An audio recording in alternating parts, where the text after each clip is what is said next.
बिस्मिल्लाहिर्रहमानिर्रहीम। अस्सलामु अलैकुम वरहमतुल्लाहि वबरकातुहू। आबिद राज़ी चैनल की तरफ से आज मैं अपने दोस्तों को रसूलुल्लाह सल्लल्लाहु अलैहि वआलिहि वसल्लम की बताई हुई एक दुआ बताऊंगा।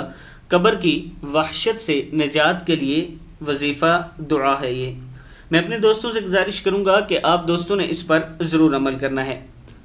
रसूलुल्लाह सल्लल्लाहु अलैहि वआलिहि वसल्लम ने इरशाद फरमाया, जो शख्स रोज़ाना 100 मरतबा ला इलाहा इल्लल्लाहुल मालिकुल हक़्क़ुल मुबीन पढ़ेगा तो इसको फ़क़र और तंगदस्ती से निजात मिलेगी, कब्र की वहशत से निजात मिलेगी, माल और दौलत से नवाजा जाएगा और इसके लिए जन्नत के दरवाज़े खोल दिए जाएंगे। कंज़ुल आमाल में ये मौजूद है। दुआ क्या है? ला इलाहा इल्लल्लाहुल मालिकुल हक़्क़ुल मुबीन। सदक़ल्लाहुल अज़ीम।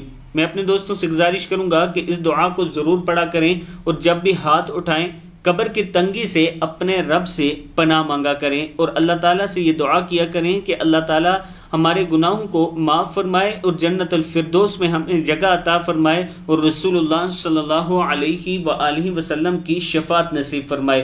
अस्सलामु अलैकुम वरहमतुल्लाहि वबरकातुहू।